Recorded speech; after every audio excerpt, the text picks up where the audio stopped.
ओम श्री परमात्मने नमः। श्रीमद्भगवद्गीतायाम् अथ तृतीयोऽध्यायः। जय श्री कृष्ण। श्रीमद् भगवद गीता में अध्याय तृतीय, श्लोक 1 से 7। अर्जुन उवाच ज्यायसि चेत् कर्मणस्ते मता बुद्धिर्जनार्दन तत् किं कर्मणि घोरे मां नियोजयसि केशव। व्यामिश्रेणेव वाक्येन बुद्धिं मोहयसीव मे तदेकं वद निश्चित्य येन श्रेयोऽहमाप्नुयाम्। श्रीभगवानुवाच लोकेऽस्मिन् विविधा निष्ठा पुरा प्रोक्ता मया नघ। ज्ञानयोगेन साङ्ख्यानां कर्मयोगेन योगिनां न कर्मणाम् अनारम्भाम् नैष्कर्म्यम् पुरुषोऽश्नुते न च सन्न्यसनादेव सिद्धिं समधिगच्छति न हि कश्चित् क्षणमपि जातु तिष्ठत्यकर्मकृत् कार्यते ह्यवशः कर्म सर्वः प्रकृतिजैर्गुणैः।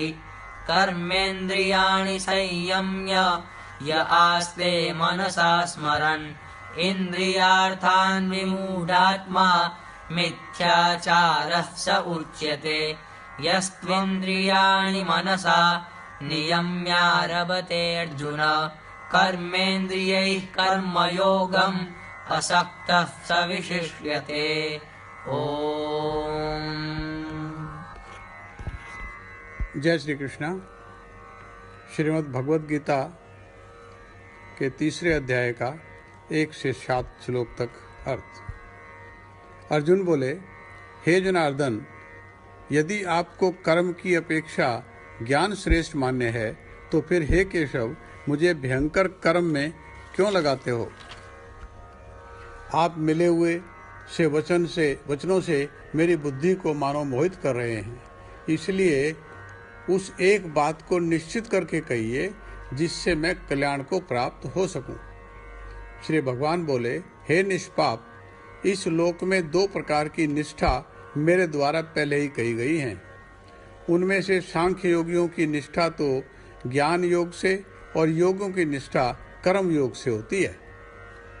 मनुष्य न तो कर्मों का आरंभ किए बिना निष्कर्मकता को यानी योगी निष्ठा को प्राप्त होता है और न कर्मों के केवल त्याग मात्र से सिद्धि यानी सांख्य निष्ठा को प्राप्त होता है।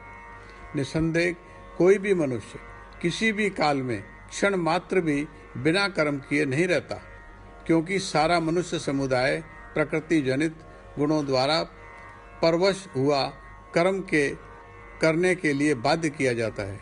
जो मूढ़ बुद्धि मनुष्य समस्त इंद्रियों को हठ पूर्वक ऊपर से रोककर मन से उन इंद्रियों के विषय का चिंतन करता रहता है, वह मिथ्याचारी अथवा दंभी कहा जाता है।